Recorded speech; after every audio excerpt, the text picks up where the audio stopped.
this where cool guys come to talk about Terminator? That and, pandemics and things. Oh. Well, they're both apocalyptic. Yeah. That's true. Yeah. It's getting great. But we want to talk about your book, man. I loved it. Yeah. Right. It's relevant to probably a lot of people right now. I'm glad you guys liked it so much. Thank you. Yeah, and you know what? I'm just going to take 1 second here because I was in such a fluster and a hurry. I was about 4 minutes late to get into this that I'm just going to slide over to my bookshelf and I'm going to grab my copy of it because there's probably a few things I'm going to leaf through and just kind of.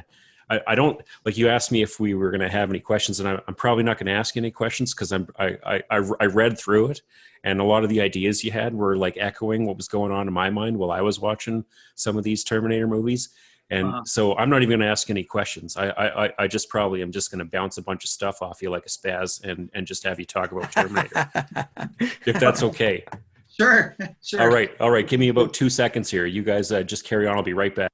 I didn't really, when I watched the first couple movies, of course, I was a, teenager and there was no deep thinking involved. Right. Mm-hmm. For me, it was a robot that killed people. That was good enough. Right. I didn't realize that that there was any theme of talking about our relationship to technology at all. Of course, that skipped right over my head. I think a lot of people have said that to me. So you're not alone. That you can view it as just a fun action movie, or you can really dive deep into it and analyze everything about it and really get a lot of meaning from it, and meaning that is kind of a timeless message that it was relevant in the mid 80s and still is today with all of our interactions with technology. Yeah, I'm going to have to go back and watch the first one again. It's been a while. I've watched the second one multiple times. The first time I watched the second one, my son I think he was 4 months old, and at the last minute, the babysitter canceled, and I'm ashamed to say I took him to the theater with me. Let's just say he didn't like it. And there was a huge hailstorm the same day. So it hailed hard. There was like 2 inches of snow on the ground, basically. We went to the theater, watched the movie, and I was blown away. So I had to go back again the next week without a baby.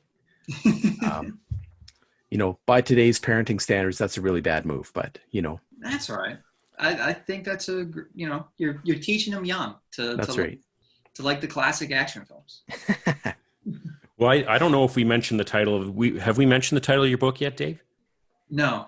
So this is what the book we're talking about is Dave's book here, and it's called "Will It Be Back: The Rise and Fall of Terminator." And so you wrote this book, and the first thing that really jumped out at me was I think in the first chapter here. So you and I went back a little bit over email before we jumped into the podcast here, and one of the things I mentioned to you is that when I first saw Terminator, I was 9 years old, and that was just shortly after it had come out. And I didn't really revisit Terminator until I was maybe in my 20s or something like that. And so I was looking at this movie with a really, I don't know, I'd say to me, being a guy in my 40s right now, it's you've obviously watched this movie or have seen it later than me because you picked up on a whole bunch of stuff here, and it came across in the first chapter that I never even would have thought of. And one of those things was like how the first movie was using some of the technology that was available at the time in the 80s, i.e. the Walkman, the answering machine, the pager, all that stuff to just kind of reflect how people got distracted by the things that they had in their pocket, the things that were coming up in technology or the things that were available at the time. And I never thought about that. I thought this was so insightful. I don't want to ruin the book for anyone, but this is, I think I just did. I'm sorry, man. I just really got excited about that. No, that's in the first chapter. No, it doesn't ruin it at all. But I thought that was a really great idea. And that was a really insightful thing. And it made me just want to go back and dive right back into this movie and see where all these other examples of this are. I thought that was really great. So I don't know, like, I'm just going to talk up your book here. I'm just going to be your what do you call it? Booster club. Yeah. Well, thank you. I think that's one of the most rewarding parts of writing this book is fans of Terminator or people that have seen Terminator and haven't seen it in a while, and reading this book, they want to go back and watch it again. to some degree that was true with the James Bond book as well that I wrote, that people read that and said they wanted to go back and watch the Bond movies. That excited me, hearing people say that, and also hearing what you say, that people are now seeing it in a different way, that they're seeing the meaning that James Cameron intended you to see. And there's a lot of those moments where it like a little thing where the psychologist in the middle of Terminator, and where Kyle Reese is explaining to him his story, how he came to be in the present 1984, and he looks down at his pager, and it's another example of a character being distracted by the technology around him, and he ends up not believing Reese's story. He's not even listening to Reese's story, and it's such a small, tiny moment that I think that was actually the last thing that I was kind of a last addition to the book. And I was watching the movie again, and I saw that and was like, oh, that's another example of a distraction. He does the same thing. He gets paged.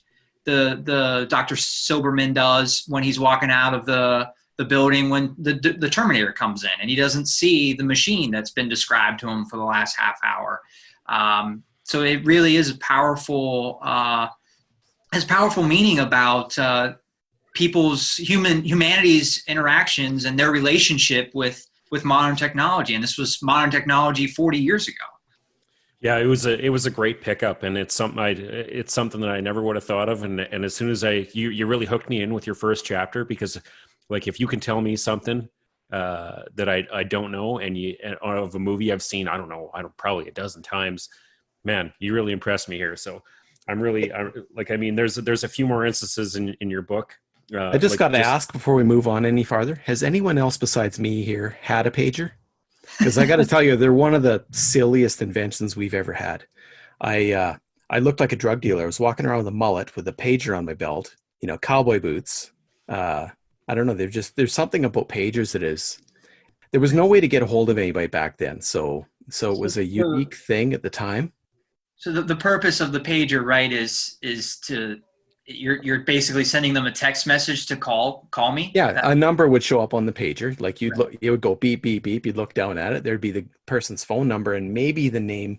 I can't remember. I don't think usually you got a name. You just got a phone number, and you're like, somebody called me. I gotta go find a payphone and phone these people back. Pagers are not anything like anything we have now. And they were like a status symbol more than anything. Like we didn't need pagers. Yeah.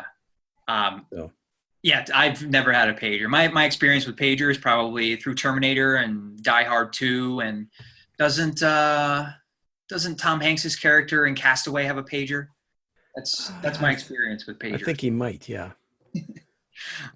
Yeah, they were they were a status thing. The first cell phones were the same way. You didn't need one, right? You just got one because you could get one.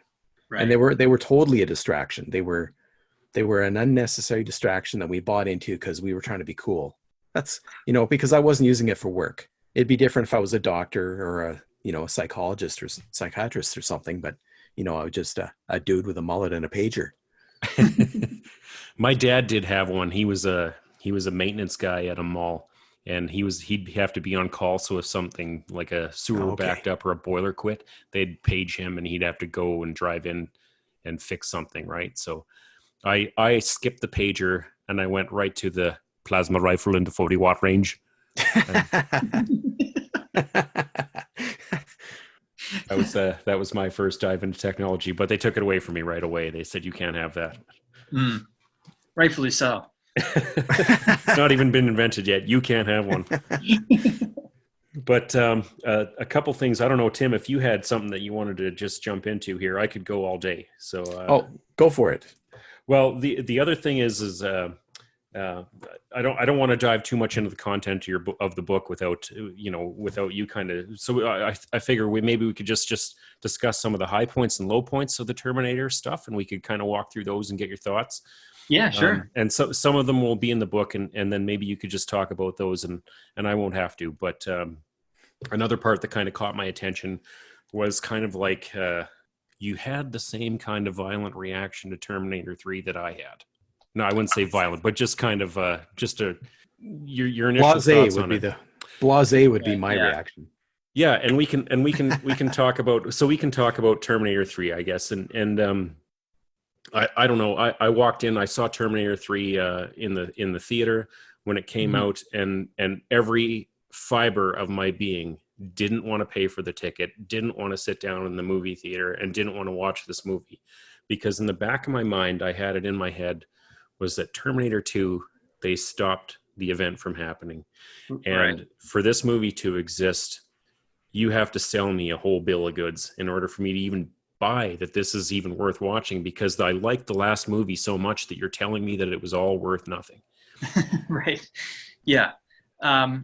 And that's really been the problem ever since the end of Terminator 2, that every new movie that comes out, Judgment Day is back, and they haven't been able to come up with a different plot line to continue the series, and it does render. I think one of the I forget who it was, but one of the journalists that I quoted in the last chapter says it renders meaningless the previous movie, and he used that phrase describing something else in the series, not Judgment Day, and bringing it back time and time again. But it's the same idea, that every time we bring back a new movie and they stop Judgment Day or prevent it, whatever, and we come back with another movie where the main characters have to stop Judgment Day.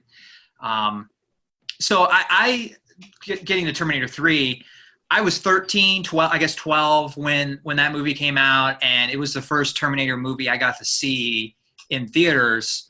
So it was a special event to me when it came out, but every time I watch it now, it seems to get a little worse. And I think that's, as movies age, that really is a big indicator for me, and how great of a movie it was, or how good is it? Is it continuing to get better every time you watch it, or is it getting worse with age? And that's one of the movies to me that it's worse with age, especially the way the Arnold's character, he makes a lot of jokes, and it makes the movie a little bit more entertaining, but it really gets away from the concept of Terminator being a slasher type movie, or a horror, being a segment of the horror genre. I had a chapter about that, the original being a slasher film, and having huge influence from Halloween and Nightmare on Elm Street and Texas Chainsaw Massacre and a couple other, those slasher films, horror movies. Terminator 3 is the beginning of break away from that, and we're really kind of poking fun at the first movie and a little bit second movie as well, because the Arnold character, the T-800, becomes a joke on itself, that it's no longer a unstoppable force. It's now this ongoing joke about Arnold being a corny character. So I think that gets old watching Terminator 3 again today. I find myself, I've watched it maybe 3 times total, and each time I'm wanting to just watch the action scenes, and I'm not willing to go past the point where they get to the bunker. At that point, I'm done with the movie.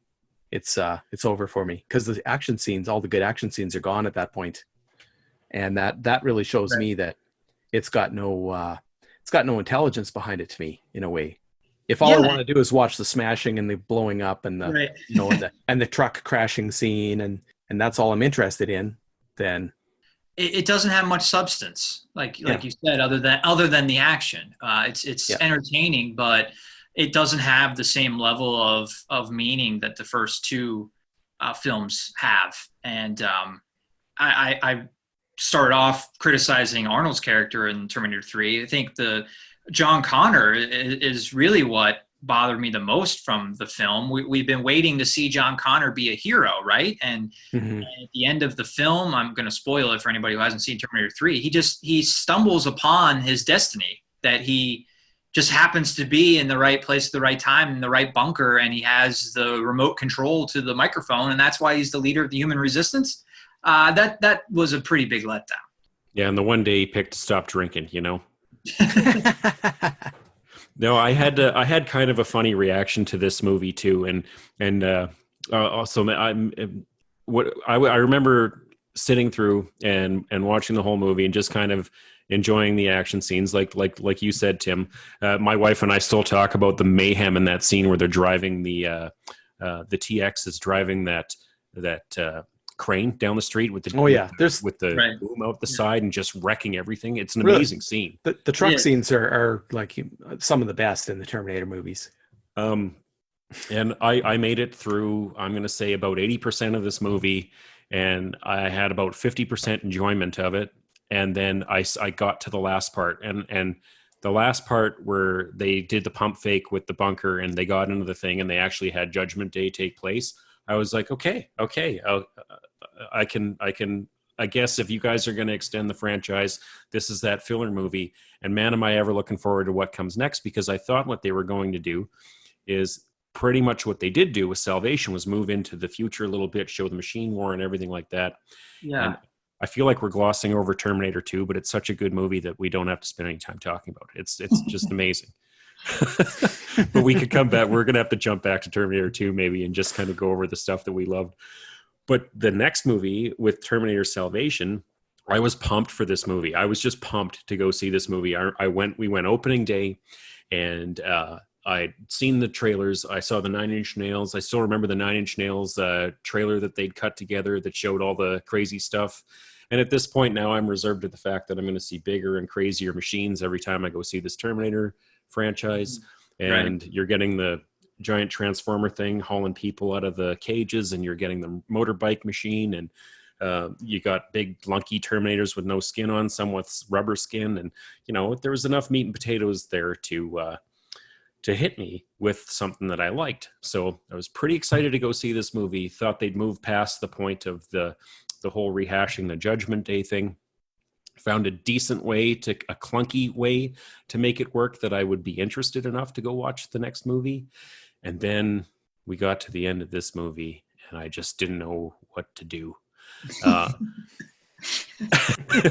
just didn't know what to do, because it was kind of, I'm a big movie news follower. So the whole time that this movie's being made, I'm following along. And I don't know if you guys are familiar with Ain't It Cool News. Do you remember Ain't It Cool News? It's kind of not a big player anymore, but it used to be when this movie was being made. Do you guys remember this site at all? I don't know. Never went there. Well, this was the place where you went first. They got scoops. They got big scoops on movies that were being filmed. And I might be mistaken on this, but when the whole Christian Bale audio thing, do you guys remember that? It leaked out from this movie. Yes, I do remember that. Yep. Yeah, and that was hurtful. Like that really took a punch to the movie. When that happened, like it took Christian Bale took a big punch, but the movie did too, because it was kind of I don't know why, but it was just bad publicity. But the biggest thing that came out of the Ain't It Cool site was that they scooped a script from the movie, the original script, which had a massively different ending. And people read the review of the script. They didn't push the whole script out on the thing, but they described it all, and they scooped the ending and they put it out for everyone to kind of digest well before the movie came out.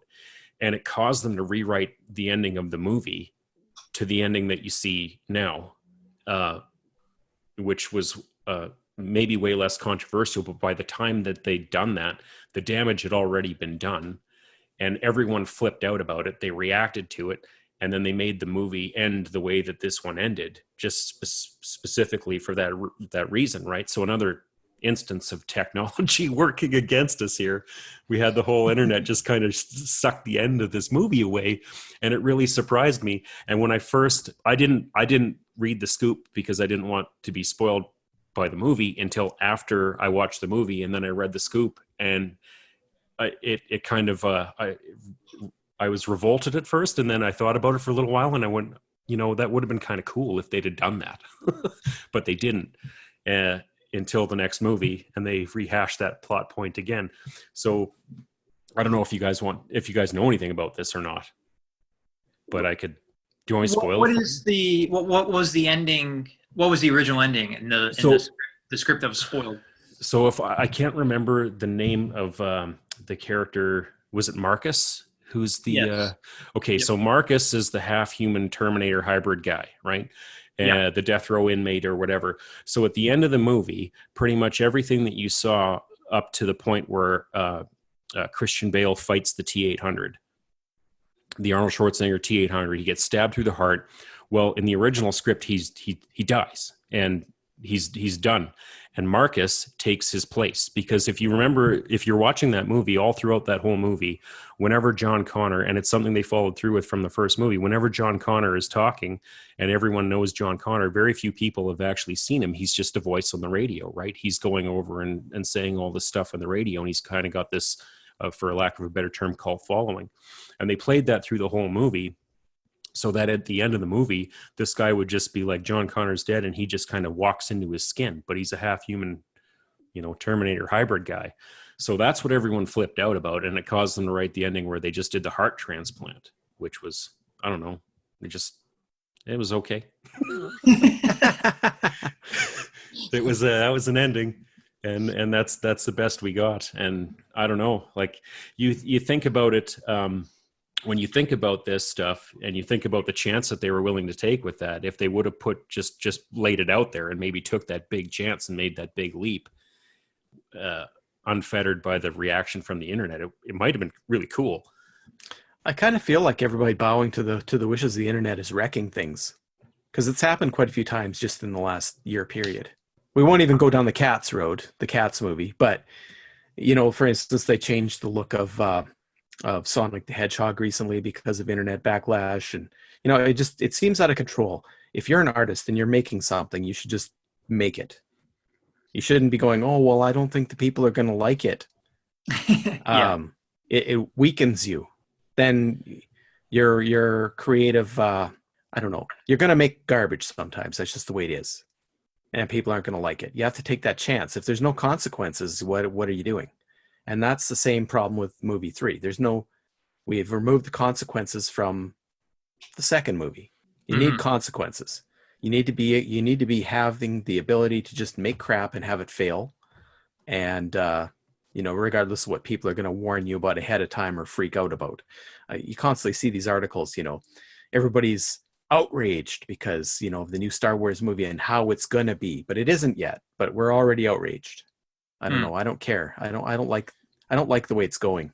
They failed at movie 3, and that's just the way it is. They shouldn't have the opportunity to go back and fix movie 3 at this point. It's done. It's a creation. Mm-hmm. I think that's kind of the whole end point that my book makes, is that the first 2 really were innovative and unique, and not that James Cameron didn't draw on other movies, for ideas. He definitely did, but they were original. They were very, very unique, and that is something the series has been lacking the last 20 years. There's very little uniqueness in Terminator 3, and even though they took the series in a different direction in Salvation, it didn't feel different enough. Or the uniqueness it does have is, I would say, lets you down in other ways because of other things that happen, or you don't care enough about the characters. There's just something missing in that film. There's just it's hard to pin it on just one thing, but when you watch it, it's just like, this is okay. It's not.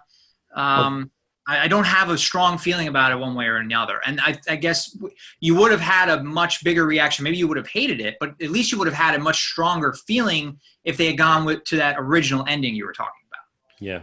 Yeah. It's, I was just talking with someone today about, and you mentioned the Star Wars movie in here, the latest Rise of Skywalker, I think comes up at one point in your book, where it's just, and I can't remember, I wound up finding it here, and how it was like kind of thrown together, and it just seemed like there was a kiss scene in there, and it just seemed like it was something that was just kind of thrown in there just to give everyone kind of a touch of the feels when it wasn't really an earned moment. A movie by committee. Yeah, a movie by committee or however, and we don't know that that's what they did, but we can suspect and we can hypothesize or whatever. But in regards to the Terminator here, I think that there was a lot of that. With these newer movies, it's exactly like you said. When they react to stuff, and there's, Hollywood's a business, and Terminator is a franchise, and it's one that they've been trying to poke life into and kickstart because. Let's be honest, man. Like, how many people do you know out there when you say, hey, man, do you like Terminator? Everyone's going to be, yeah, I love Terminator. I love Terminator. And they're going to tell you about the Terminator movies that they love. They're going to tell you about Terminator 1. They're going to tell you about Terminator 2.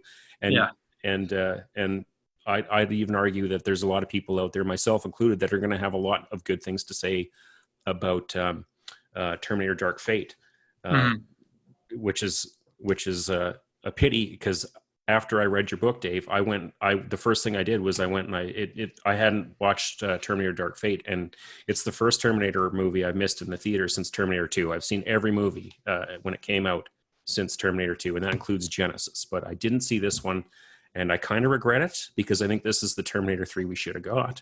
And I don't want to, I feel like we're skipping over Genesis, and maybe Genesis, deserves a little talking to, but that was it deserves some talking to, all right. but I actually use the quote that enters my head is like you said, Tim, when these movies get made and people are making them by committee or whatever, thinking, well, this is what they're going to like. And that's kind of the approach that they're taking. And it seems very safe. And for a lot of times there is, because they're trying to avoid that risk. The first Terminator movie was incredibly risky. Like right. That was when you look at the story and you touch on that in here, Dave, like the whole skeleton scene in there, he put that up himself. It was incredibly risky to do. And he just decided, well, I'm just going to do what I want. And if they don't like it, then they don't like it. And if this is a failure, then it's a failure. He had nothing else to lose. And that's where something great comes from. The real kicker is, and the quote that enters my mind when I think about this is Henry Ford is always saying, well, if I asked people what they wanted when I built the first model, Model A or whatever, they would have told me they wanted faster horses. And that's the dangerous game you play when you're getting all this feedback from people who are fans of the franchise. Like, I would love nothing more than I have a vision in my head of where Terminator could go and all the things I could do. But let's be honest here. I'm not Johnny screenwriter or director. I'm not going to do it. It's not going to happen. So all I can do is sit back and enjoy what people put out there. And you know what? If there's someone who has a great idea about Terminator and they just go out and put it out, and I know that that's what they wanted to do originally right from the start, I'd be so happy with that. I'd just be so happy with that, because I think that's better in the end than pandering to an audience, which is, I think, what Genesis did. Yeah. It's funny that, 5 years later, we're saying that Genesis was pandering to a certain audience, because I felt like watching that trailer, I just knew I was going to hate that movie. There was just something about, I guess I saw the scenes that were they're identical to the scenes in the first Terminator, and they had the T-1000 again, and it was just like they're trying to remake one of my favorite movies, and I'm just not going to go see it. I'm not going to encourage them to continue to make films like this. It's just to make money. It seemed like a money grab and a safe attempt at trying to make some money. So Genesis was the one that I didn't see, and I probably wouldn't have saw Dark Fate if it wasn't for the AMC pass that I told you guys about last summer that I had all of last year. Don't have it anymore because of the pandemic right now, but being able to see any movie for, a monthly subscription, of course I'm going to go see the new Terminator movie. And I'm glad that I was able to, because as you said, Ryan, it is the best Terminator film, in my opinion, since Judgment Day. Yeah. Easily. And I think it is because it did take those big swings, right? Like the big swing that we were talking about. I think so. The big swing that we were talking about that I was mentioning that was originally meant for Terminator Salvation, they wound up taking twice. They took it once in Genesis, where they made John Connor into the bad Terminator guy.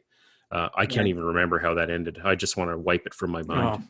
Something to do with them getting shredded by a field of energy or something. Oh yeah, something like that is. I know Arnold Schwarzenegger got like super awesome in that. He got like an advanced upgrade, and it kind of made me happy for a second, and then it just dissolved.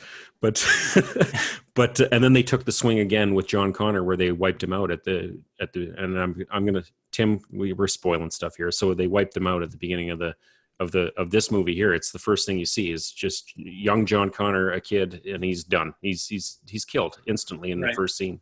Yeah. By a friendly fire, and man, it took the wind out of me, man, because right away I knew I was going to like the movie as soon as they did that. Yeah, and you know what, they gave me. I'm not going to say that it's a perfect movie, and I'm not going to say that all the characters are perfect characters, but man, was it ever watchable. And it gave me something. It was grounded enough in reality and stuff that's going on right now that you could kind of like dive in there and just kind of see some parallels to what's going on out there. And it drew you in because everyone's interested in that story, no matter what you think of it, everyone's interested in the subject matter that was in there. They gave you a character who had enough of a background that you cared about her, which was Mackenzie Davis's character. I can't remember her name. Grace? Grace, yes, sorry, thank you. And you got Sarah Connor. She had a purpose to be the kick-ass, crazy lunatic Sarah Connor. She lost her son.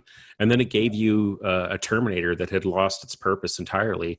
And you know what, for all intents and purposes, with Arnold Schwarzenegger's character, I didn't think I was going to like it at first with him talking about the drapes and stuff like that. But you can, it kind of seemed like a natural thing for this thing to do. Like it's not going to kill itself or anything. And they've already established that in all the other movies. It can't self-terminate. So it's going to go find something to do. And that's going to be changing diapers and just kind of making someone else's life, kind of happy, which is a really interesting business deals. Yeah. It was a really interesting take on it that we've never seen before. And then when he had to, he got pulled back in and did his Terminator thing and everyone was happy. Right. So there was a lot of good things going on with this movie. And I'm just really sad that there were two, dare we say, shit shows that came before. Right. Yeah. I think Genesis really, your example, Exhibit A of somebody that just had enough after seeing Genesis. Genesis is a very bad movie. It's up there on the probably top 5 worst movies I've ever seen. Well, when Dark Fate was about to come out, I thought, okay, well, maybe I should go back and try to watch the last one in case it had any bearing. And I got a quarter way into the movie and I couldn't maintain enough attention span to force myself through the remaining hour and a bit. I timed right out. And that's something I never do on a movie. Like if I have to, I'll sit there and go through emails while the movie plays. I couldn't even do that. I was forced to shut it off. Terrible. I loved all your points, Ryan, about Dark Fate. I liked Danny's character, Grace's character. I talk about in the book how much of a better job they do at developing Grace and her transformation from everyday person to hero, much better than they did with John Connor in Rise of the Machines or Salvation. The characters are static in Rise of the Machines and Salvation and Genesis. There's an arc to the characters in the good Terminator movies, and we saw that arc again with really all the characters in Dark Fate. Danny goes from again everyday person to a hero like Sarah Connor did in the original. Sarah Connor does a reverse arc where she goes from a terrorist, a Terminator-like person back.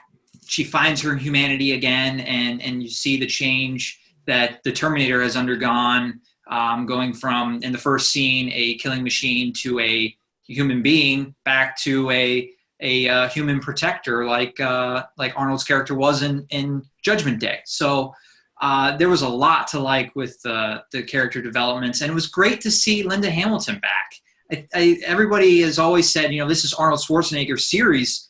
Well, the 3 best movies in the series all had Linda Hamilton. So I think Linda Hamilton really cemented herself as a key component to this series in Dark Fate.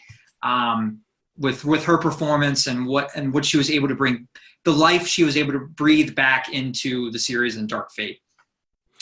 So Dave, though, just to get this straight, you're saying that the movies that we don't like in this genre, in this series, are the ones where they don't use proper storytelling techniques? I would say yes. Yes. Amazing.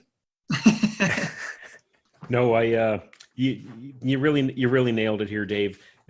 I just can't talk your book up enough. There's some really good points in here, and it really gave me an eye opener. I wasn't even going to watch this movie, and your book convinced me to do it. I'm glad I did. It had some good stuff.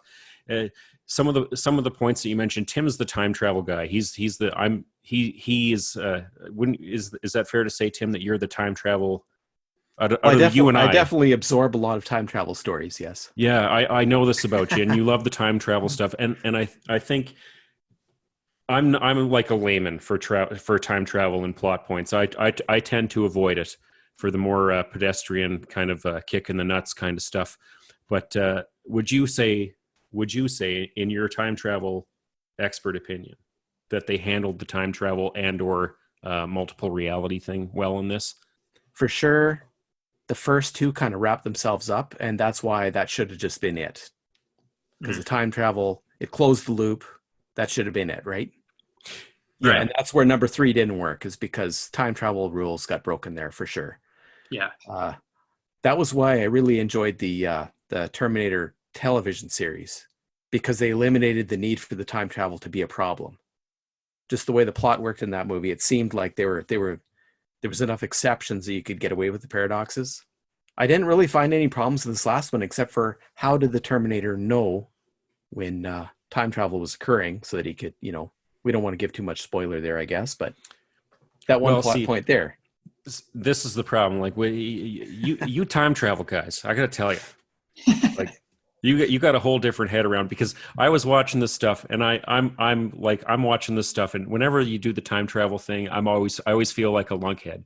So if you can do a time travel movie where I'm like, oh yeah, I'm buying this, this is good, and you don't get that super convoluted plot, and you can kind of break it out for a guy like me to follow, I'm all 100% on board, because it means that you've done your story well, right? Mm-hmm. And that everyone else is going to watch this movie too. Like, if I'm watching your time travel movie and I feel like I should go back to school and get a PhD in something cool, I really feel like you might have failed at capturing that broad audience. But this movie did it in a way like I can understand this. So the one thing that I loved about this movie that drove me crazy about Terminator 3, and this is why I'm saying that this one should be the Terminator 3 that we all deserve, right, was the thing that broke my heart about Terminator 3 was they just sweep Terminator 2 away with one line, and that's when he says that Judgment Day was inevitable. It's going to happen anyway. Yeah. There's nothing you can do about it, man. It's going to happen. And all that stuff you did in the second movie that you loved, we just wanted to make the third one. Yeah. That's just like saying that your car is going to crash even though you didn't started it yet. It doesn't make any sense. Yeah. So, and this is the reason that I like this movie so much, is that Judgment Day was averted in this timeline, but there's other stuff happening from different ones, and that's going to more or less affect what's happening now. And if you are pushing the date back further out and further out and further out, it's for a different reason now. Just because you did this one thing doesn't mean that this other thing isn't going to happen and this other thing isn't going to happen. And I thought that they handled that in a much more intelligent way than to just like wipe everything away with one hand and just go, yeah, you just have to buy this because we made this movie. And that's what I felt Terminator 3 had, and that's what I felt that Dark Fate had, that set itself apart and gave itself a little bit of meaning. I mean, it's all fake, it's all baloney, right? But if you tell me the baloney in a way that I can digest and buy and go, yeah, it makes sense, then I'm gonna buy that baloney all the time. But and maybe some mustard. I'll buy the mustard too. I'll buy some bread to put on that bologna, and I might even cook it in a frying pan. But and that's what I'm doing right now. This podcast is a frying pan that we're cooking the bologna in, and we're all the mustard. This is the weirdest analogy I've ever made in my life. I'm just gonna stop right now. But that's the thing, and you touch on that line in your book too, Dave, which I really appreciated, is that's kind of what cheapened that Terminator 3 for, I think, a whole bunch of people that loved the first two movies. Is there was a, I don't know, there's a creative way of getting your hands into that stuff and extending the life of the franchise, and we all get that it's a business, but I don't know. I think the audience is more intelligent, and especially the Terminator audience is more intelligent than what we were getting, and it's really unfortunate that Dark Fate was met with the dark fate that it got met with. Yeah, I went and saw it shortly after it came out in theaters. So, and that was one of the questions I had for you, Dave, what you thought of the crowd that I saw at the theater. So I went in there. It was nearly empty. It was on a Tuesday, which is cheap night, so that's usually a packed night. Okay, yeah. But the crowd was all older than me, except for two people. Now I'm in my 50s, so to walk into a movie theater where I'm one of the youngest people is ridiculous. So what are your takes on the audience that showed up? I don't know if it would have been the same everywhere, but I kind of think it might have been because the numbers were low. They were very low. I had a similar experience. I didn't necessarily notice the age of the people that were in the movie theater that I was in, but it was very empty. I think I also went on a Tuesday, though, a Tuesday afternoon, maybe 4:00. But it was maybe the first week. It wasn't I think it was the first week, it was the first week when I went too. Right after the first weekend, the Tuesday. And there were very few people there. I went to see it again because I kind of decided I was going to write this book, so I wanted to see it in theaters a second time. Plus, I liked it, so I wanted to see it again. And again, this was well after it came out, maybe 2 months after it came out, that I went to see it again, and it was empty again. So a real shame that it seemed like the crowd didn't want to give it a chance, because it wasn't like a lot of people showed up the first weekend, didn't like it, and then they saw a drop off in attendance. There really wasn't a huge group of people going to see it the first weekend. They were well below what they were projecting for the first weekend. And I guess we could probably, I'm not a marketing expert, but I did kind of wonder after seeing the film fail, the previous Terminator movies were all summer blockbusters, except I guess probably the first one. I think the first one was in the fall, but the other ones were, summer action movie blockbuster. And that's what Terminator is. So to see it come out on Halloween weekend kind of seemed odd to me, because if you're going to see a movie Halloween weekend, you're probably going with the family, and you're not going to see a rated R Terminator movie, unless you got your baby, it's 4 years old, and you're by yourself. And Yeah. Yeah, I think the release schedule plays. There's so many factors that played kind of played into its less than stellar performance, but release schedule is definitely a big one of them. I mean, it is a familiar franchise. You know what, you talking, Tim, when you were talking about the makeup of your audience, you just kind of took me back to when I was in a movie theater watching a different movie, and it was I can't remember what movie I was watching, but a preview for Terminator Salvation had come on. This was 2008 or something. And someone next to me, who was probably about 10 years younger than me at the time, was like, "Oh man, that looks kind of cool. Should I see all the other Terminator movies before I see that one?" And I couldn't help myself. I had to say to this person, I was like, yes, you need to see these movies. And he's like, "But they're old." And I was like, oh, I just wanted to cry right there. Right. So I don't know if that plays a part in it. It certainly does to that person for sure. And it just broke my heart. It just broke my heart that this person would go back and watch two almost perfect movies because they, someone had poofy hair and they all drove weird cars with wood on the side. Yeah. But it is a challenge because things have changed. The way things are filmed has changed. Terminator is probably not as bad as some things, but imagine going back and watching the $6 Million Man. I don't know if you tried that, but I have, and it is just brutal. I watched it when I was a little boy, so now it's laughable, right? Mm-hmm. Now, every generation, they're going to have a harder and harder time going back to see the old stuff because the special effects are different. Just the timing, the way the filming is done. It's the modern filmology is quite different, and it's designed to grab and hold your attention. Whereas the older stuff, it's not like that. So they're used to something entirely different. They maybe can't watch it the same way we did. Well, there's certainly that, and there's a glut of stuff out there now where there wasn't before. It was, a lot of stuff.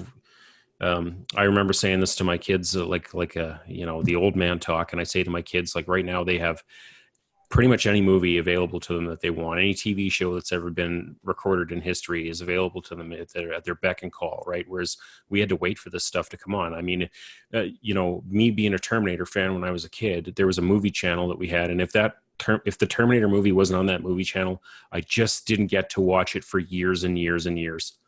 And it sucked. Like sometimes I remember when I was a kid just going, man, I just really want to watch Terminator right now, but I don't have a VCR and it's not on TV. Well, shit, what do I do?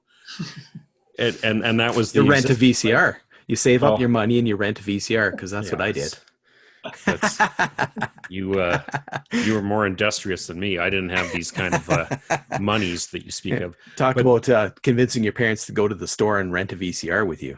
It's a hard sell sometimes. It was, and it was usually something that my youngest brother could watch, which usually meant Ferris Bueller's Day Off. They were okay with that, and I was okay. I'm okay with that too. But it does, like Dave, it plays into what you're talking about. One of the themes in your book, without giving away too much, is that technology is changing us, and some ways it is good, but in other ways it's shooting right past us at such a speed that people aren't taking the time to stop and think about what it's doing to just their anything, right? And the threads and the cautions that make Terminator such a driving force and why everyone loves it so much is one of these things. And I think it's without even thinking about it, we could go back to your chapter 1 of your book here, and me reading this now that you've written it in 2020, when the movie came out in 1984, it's been out all that time. And that's probably one of the things that resonated with me so much, is that message. And I hadn't even noticed it or realized it until now. And it might just be a subconscious thing. I'm trying to make myself sound a lot smarter than I am for having missed this for 30 some years, but you really nailed it, man. I got to tell you, I'm really happy with your book. Oh, thank you. Thank you. It's funny you bring up the technology, the modern technology, of course, that Terminator is trying to show the distractions that they have, but there's also, I think, getting to your point about, a younger generation having problems with watching an older movie. I saw a tweet yesterday. I was going through just people tweeting about Terminator, trying to reach out to people and generating interest for the book. And I found this person tweeting while watching the first Terminator. And he put all these pictures of things that he had to explain to his kid what they were. It was like a phone book. Had to explain what that was. A payphone. He didn't know what that was. A pager.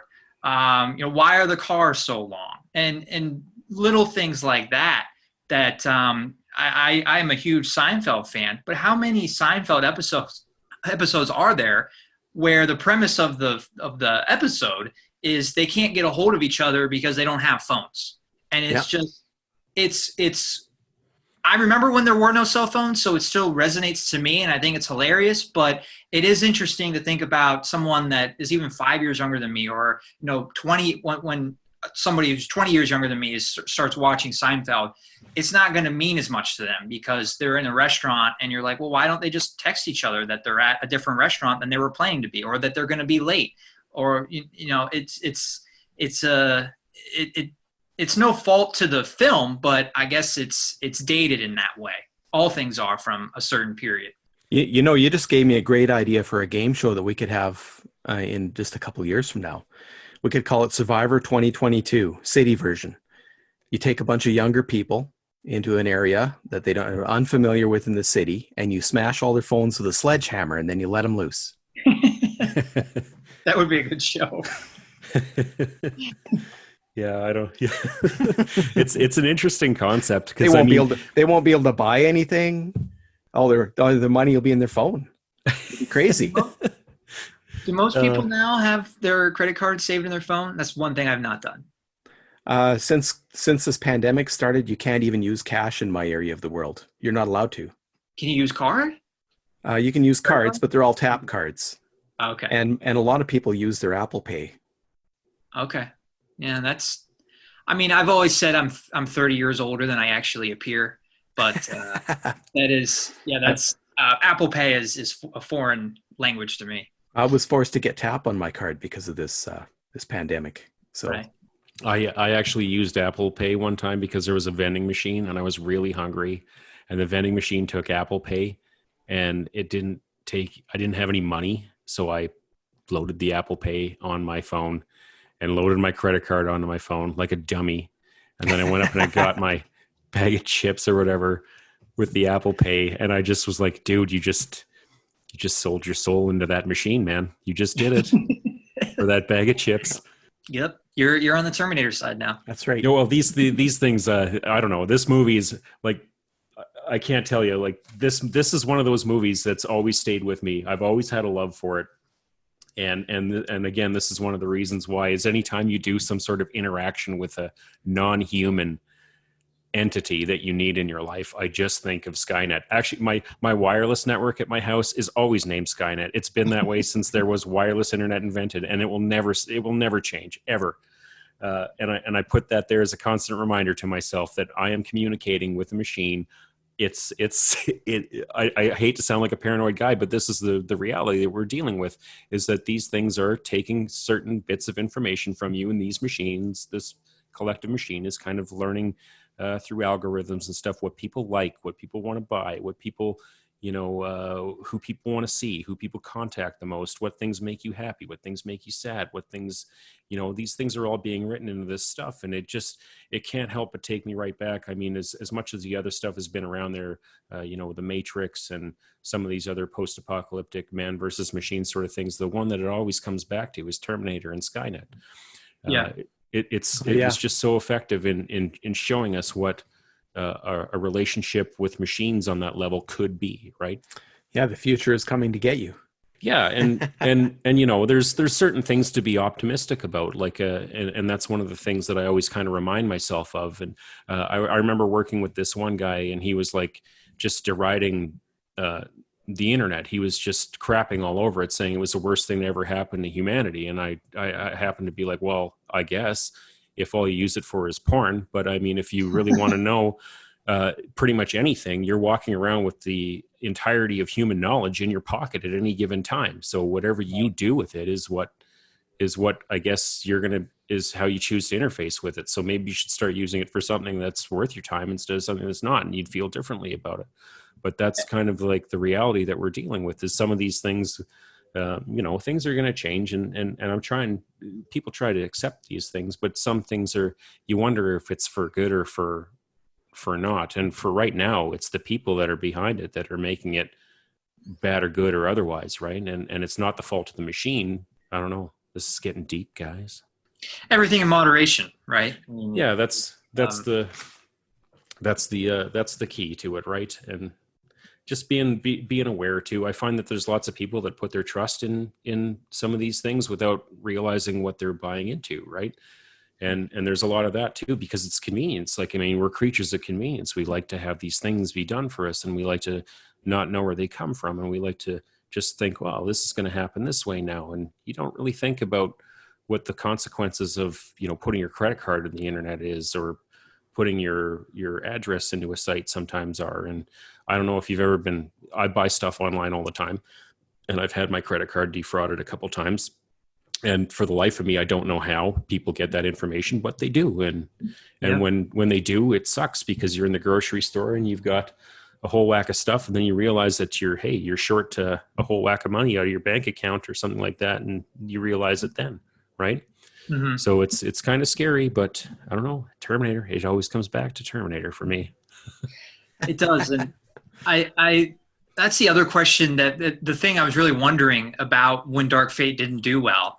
Is the younger generation is this not relatable to the younger generation anymore, because they don't care that technology has taken over their life, that they enjoy it, they like it? Well, I don't think that they really have the same fear of nuclear war. How could they? And that's that as well. They don't have that part, if they can't relate to that part of the series, then I think that's a big hole as well, because the end of the world 30 years ago really could have happened. So seeing a movie about the end of the world was relatable, whereas it's not as much anymore. I mean, I know there's lots of things, end of the world, like Walking Dead, and lots of zombie apocalypse and apocalyptic stuff is popular still. But the nuclear war part of it, I wondered, is that outdated? Is the younger generation not connecting to that? And that's the counter argument I would make to that argument is we can be okay with the internet taking over, or machines being a bigger part of our life. Nothing's going to stop that, but you do have to use it for good, and use it in moderation. Don't be on it all the time. Don't let it be a distraction when you have a relationship with a real human being in front of you at that moment. And that's where I think Terminator will be timeless and resonate forever, really, because it has this idea of when technology gets into the wrong hands, right? That's when it's dangerous. Well, and right now we do have a problem where I feel that people are multitasking way too much. Mostly using their phones or their iPads while they're doing all the other things. How many people are eating while sitting there on their phone, for instance? Mm-hmm. And you Shortening might have attention spans. Exactly. Well, you split your attention in a whole bunch of different areas, and then basically you're doing each thing half as well, right, or less. Mm-hmm. And that includes watching movies, or eating, or talking to somebody, or driving. Driving is one of the worst ones, of course. And everybody says that they don't do it, but almost everybody does it. Everybody's got a phone, and somebody will text, and you got to look. The only way you can avoid it is to actually physically make it so you can't look. And, most people don't do that. So there you go. It's multitasking is a problem. Absolutely. Yeah. And talking about driving a car, I mean, there's so many distractions today with driving a car. I mean, changing the radio station can be a distraction, putting the volume up higher. That I guess that can be an excuse for, checking my phone is the same as changing the radio station. And that's where it gets very dangerous, because where it's a slippery slope from that point. Mm-hmm. And then before you know it, you're watching a movie while you're driving. Right. Yeah. Well, there was a case where I think there was a documentary about a guy who was he had a fatal accident in a Tesla because he put a whole bunch of trust in its auto detect systems and its auto drive systems or whatever. He was watching a Harry Potter movie, and the car didn't recognize a semi-trailer out in front of him and took him right underneath the bottom of the semi-trailer, and he died. Wow. Watching Order of the Phoenix or whatever. So it's just kind of, again, one of those situations, like he got so used to that vehicle responding to regular things, and there was one thing that came up that it hadn't had to deal with yet, and that was a semi-truck in the middle of the road. It didn't know how to handle that situation, hadn't been programmed for it, and he paid the price, right? But while he was doing it, he was so trusted in that, in both those machines, his movie, his car, everything like that he just never saw the risk coming his way. So it's an interesting concept. Definitely. Yeah. Yeah, it's one of these things I think we're going to, as the kind of the world moves on. I had a conversation the other night too about drones. Like I know they have plans on working out, we're sitting here in these times of quarantine and lockdown and stuff like this. And I don't know how much you guys are doing, but a lot of stuff that I'm getting, we had a run on toilet paper. So the only place that we could do it, I went on Amazon, and I was like, well, I guess we're going to just throw our name in the hat for some toilet paper on Amazon, and we'll get it when it gets here, And a month later, sure enough, the toilet paper showed up at my house in a big box, all boxed up, and a guy drove it here and he put it here. And my wife and I were talking the other day about how that's eventually going to come to an end, and they're going to have, machines delivering these things, and it's drones, right? And the drones are going to be flying around. They're going to have rules for the drones. And what if the drones crash, or what if the drones run out of batteries or whatever? And this stuff like this is going to wind up happening too, right?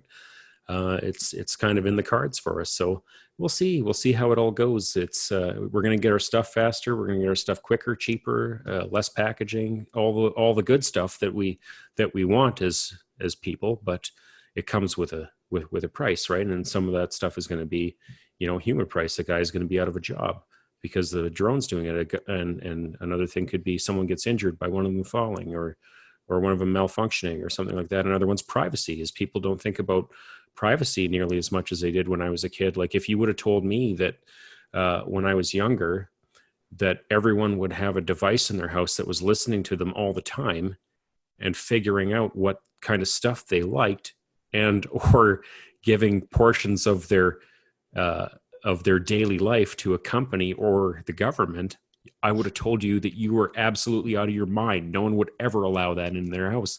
But here we sit in the year 2020, and my mom and dad have a machine listening to them whenever I walk in their house, and it creeps me out every time. It just creeps me out.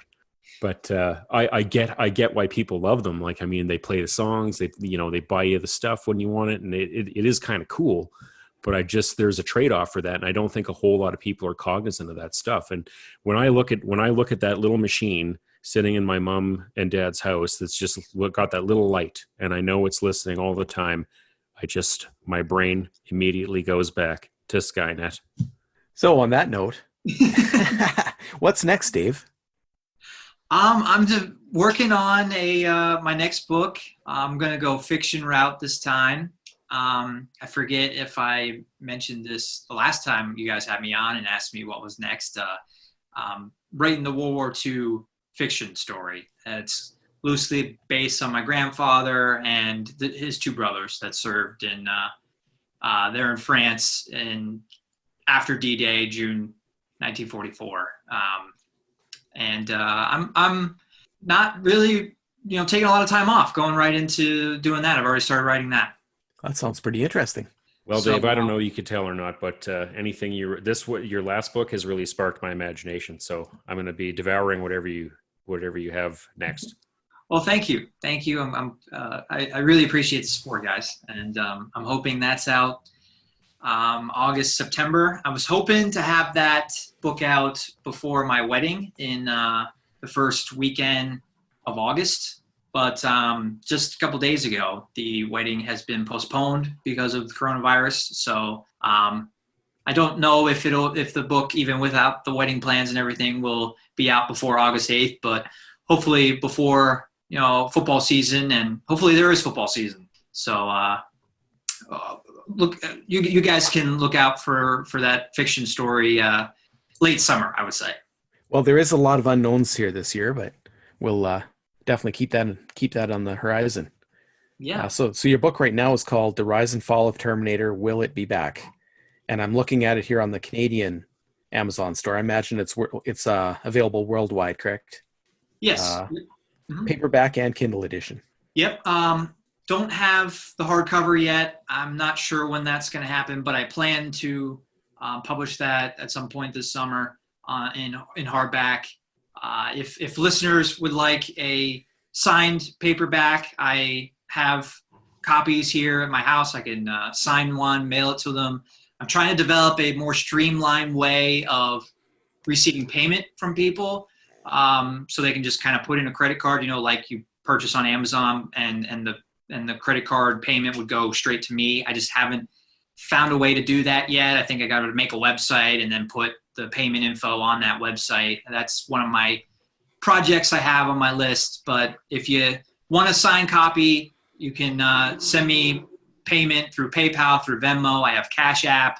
And right now I'm offering, if you buy the Terminator book with the James Bond book, the James Bond will be half off. And I'll mail them both in the same package, and then you only pay for shipping once, and I'll sign both copies. Okay. Are we allowed to give out your email address here? Yeah, sure. Yeah, that's probably the best way for people that are interested in a signed copy to reach me. You can also follow me on Twitter or message me there at DM Holcomb. But I'm always checking my email, so that's probably the best way to contact me, especially overseas where texting or phone calling doesn't work, and internationally. And that's HOLCOMBMDAVID@gmail.com, correct? Yes. Yep. Okay. My last name, middle initial, first name @Gmail. Well, I'm definitely going to be wanting a signed edition of this last book. Great. So I will be making sure I follow up with you on that. Awesome. And I'll get it to you faster than I got you the last one. It takes forever to get them up here in Canada. For whatever reason, it takes a minimum of 3 weeks. So yeah, thank you guys so much for having me on. So glad that you guys liked the book. I was a little, nervous about it because, it's, as we talked about, Dark Fate did so poorly at the box office. I kind of wondered, well, is there anybody going to want to read about why it didn't do well at the box office? People just seem to be tuning out Terminator at this point. And, I can't say that I have a huge audience yet, but I really have enjoyed hearing positive feedback from people like you guys. And it makes it worthwhile writing the book. And I wrote it, because I enjoy the topic, but I'm glad that I'm able to talk about it with other people like you guys, and that you have enjoyed it as well. Well, thanks for writing it, Dave. It really is worth people's time. So I couldn't give it the a higher recommendation. It sparked my imagination. It made me think about the things I love, the things I didn't love, and some things in between, and kind of gives you a wonder where it's going. And I think you really did your homework. You did a lot of thinking about it, and it just really came out on the page. Yeah. Thanks, Ryan. I don't know. We wish you all the best, Dave. We hope you're safe and do all right down there, and that everyone around you does too. Thanks a lot, guys. Yeah. You're very welcome. Yeah. Thanks for coming on.